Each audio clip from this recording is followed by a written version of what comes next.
There are places in this world that history tried to erase.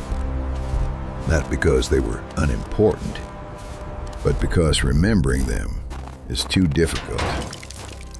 Far from the noise of cities, hidden behind silence and time, there once stood a facility known as Unit 731. At first glance, it looked ordinary, just another compound in a world already consumed by World War II. But what happened inside those walls was anything but ordinary. People came here and never left. Records were written, then burned. Truths were buried and forgotten. For decades, this place remained in the shadows, not openly denied, but rarely spoken of, as if the world had made a quiet agreement to look away. But silence has a weight, and some stories refuse to stay buried. Tonight, we step into that silence. Not to sensationalize, not to shock, but to remember. Because the true horror of places like this isn't just what happened. It's how easily it was forgotten. The silence we just stepped into didn't exist on its own. It was born out of a world already breaking apart. The early 20th century was a time when nations weren't just competing, they were colliding. And by the time World War II fully erupted, the world had been pulled into something far larger than anyone could control. Across Europe, cities burned. Across the Pacific, tensions grew into open conflict. And in Asia, one empire was expanding with relentless determination: Imperial Japan. To many at the time, it was a story of power, ambition, and survival. Borders shifted, alliances formed and broke. Every nation was racing, not just to win the war, but to outthink the enemy. Because war was changing. It was no longer fought only with guns and soldiers. Behind the front lines, a different kind of battle was unfolding. One driven by science, by experimentation, by the belief that knowledge, no matter the cost, could decide the outcome of a war. In laboratories hidden far from public view, questions were being asked that had no easy answers. How far can the human body be pushed? What happens under conditions no one should ever experience? And perhaps most dangerously of all, who gets to decide where the line is drawn? In times of peace, those questions might never be answered. But in times of war, limits begin to disappear. And when they do, morality often disappears with them. It's within this world, this fractured, desperate, and rapidly changing world, that something like Unit 731 could exist. Not as an accident, but as a product of its time. A place where science and war collided, and where the consequences would echo long after the fighting ended. To understand what happened there, we first have to understand the world that allowed it to happen. The world we'd just stepped out of, a world of shifting borders and fading limits, didn't just allow darkness to exist. It gave it room to grow. Because when fear and ambition collide, people begin to justify things they never would have before. And in the expanding reach of Imperial Japan, one man believed he had found a new kind of power. His name was Shiro Ishii. At first, he wasn't seen as a villain. He was a doctor, a scientist, a man fascinated by the invisible forces that could shape life and end it. He believed that in modern warfare, the deadliest weapon wouldn't always be a bomb or a bullet. It would be something smaller, something unseen. Disease. To some, that idea sounded like innovation. To others, it was something far more dangerous. But in a time of war, dangerous ideas often find support. Backed by military power and driven by urgency, Ishii was given the resources to turn theory into reality. What began as research soon grew into something much larger and much darker. In a remote region far from public eyes, construction began on a facility unlike any other. Isolated, guarded, hidden behind layers of secrecy. This was the beginning of what would become Unit 731. Officially, it was presented as a research center, a place to study disease, prevention, and protection. But behind closed doors, its purpose shifted. Lines that once seemed unbreakable began to blur.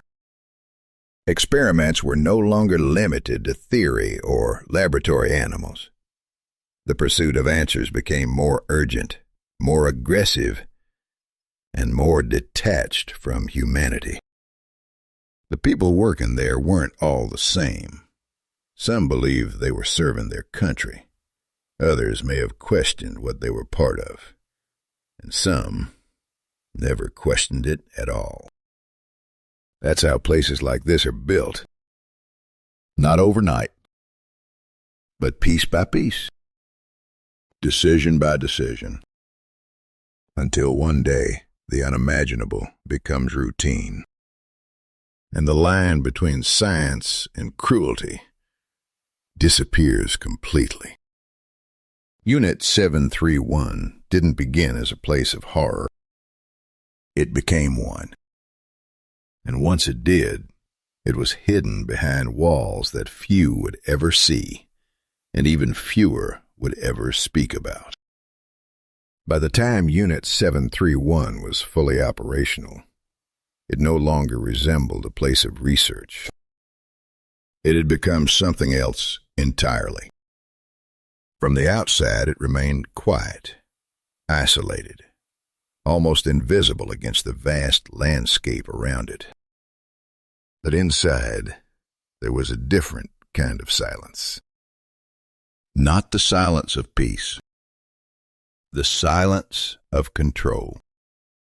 Rooms were arranged with precision, metal tables, instruments carefully organized, notes taken, observations recorded. Everything had a purpose.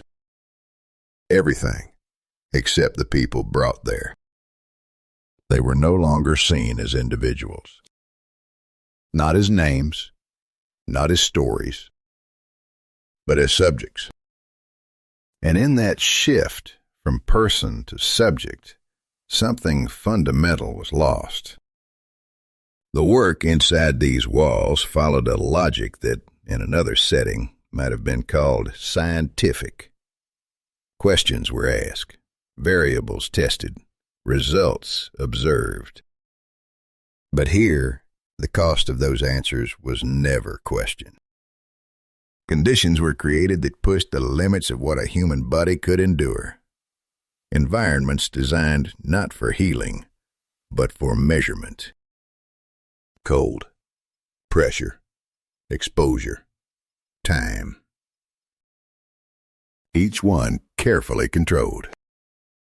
Each one recorded. There were no conversations about consent, no space for refusal, only a system moving forward step by step in the name of progress. And the people working there adapted.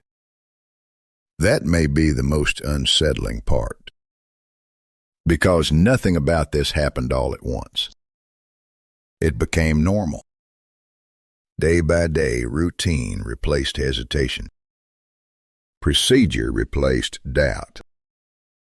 And over time, the line between observation and harm simply disappeared. Some who were there later claimed they were following orders. Others believed they were serving a greater purpose. And some may have convinced themselves that what they were doing was necessary. But necessity, in a place like this, becomes a dangerous word, because it can justify almost anything. Inside Unit 731, the language of science remained. But the meaning behind it had changed. What was once meant to protect life was now being used in ways that ignored it entirely.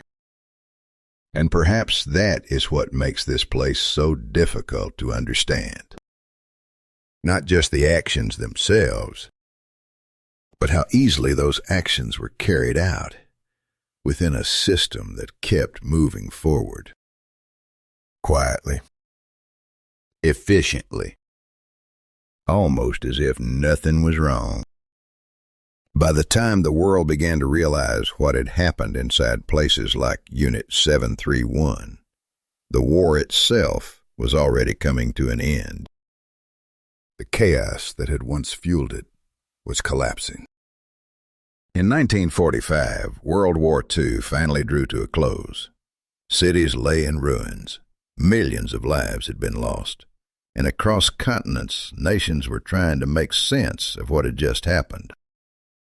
But as the fighting stopped, something else began. A race, not for territory, but for information. Because in the aftermath of war, knowledge became power in a different way. And the knowledge held within Unit 731 was unlike anything else. As defeat became inevitable, those connected to the facility moved quickly.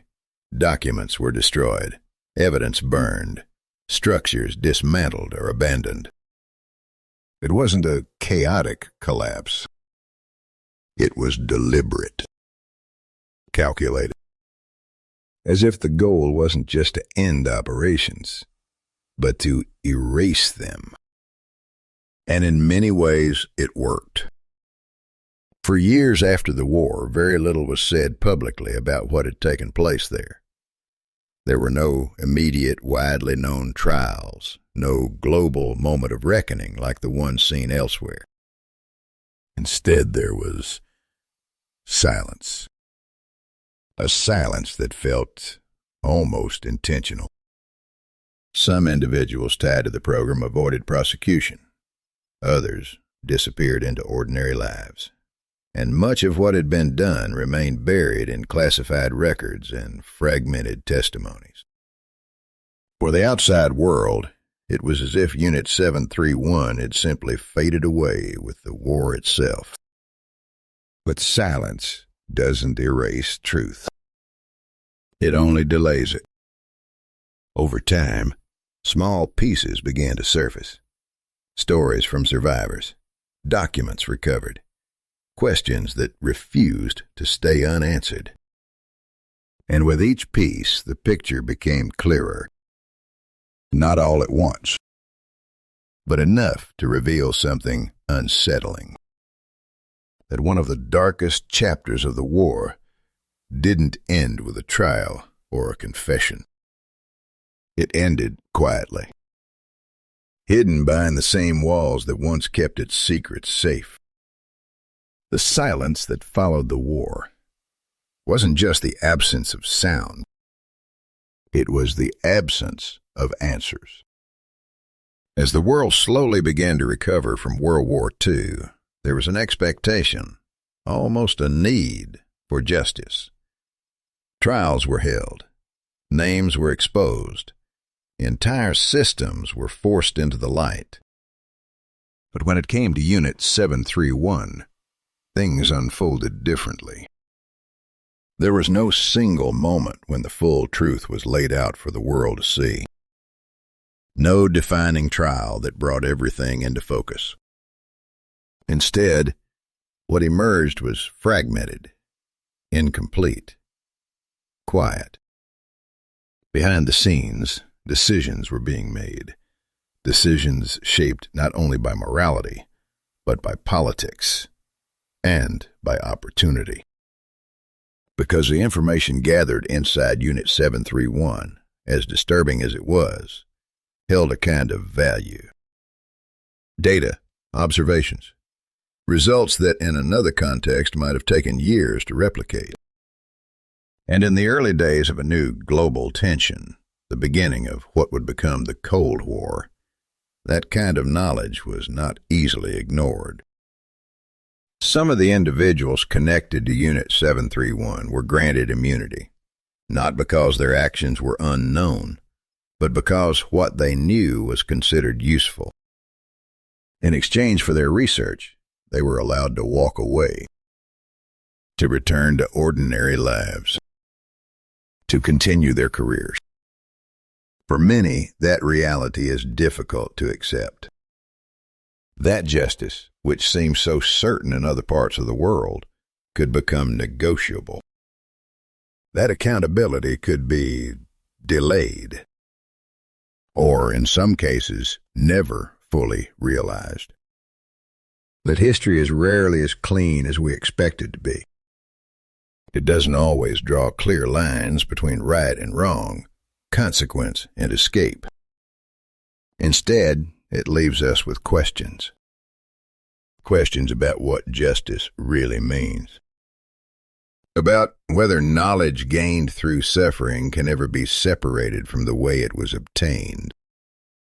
And about how far societies are willing to go when faced with the promise of power. In the case of Unit 731, the aftermath wasn't defined by a clear ending. It was defined by ambiguity, by choices made in the shadows, and by a lingering question that still echoes today. Was it justice? Or was it escape? So we're left with a question that history never fully answered. Was it justice? Or was it escape? And maybe the truth is, it was a little of both. Because what happened inside Unit 731 didn't end with the war. It didn't end with silence. It didn't even end when the world finally began to learn pieces of the truth. It lingered in records that were never fully uncovered, in stories that were told too late, or not at all, and in the quiet weight carried by those who chose to remember. History often feels distant, like something locked away in books or buried in the past. But places like this remind us it's never really gone. It stays with us, not to haunt us endlessly, but to ask something of us, to remember. Not every detail, not every name, but the lesson that progress without limits can lose its way. That silence can protect more than it should. And that some of the darkest chapters in history aren't just defined by what happened, but by how long they were allowed to remain hidden. In the end, memory is a choice. And the weight of it is something we all carry.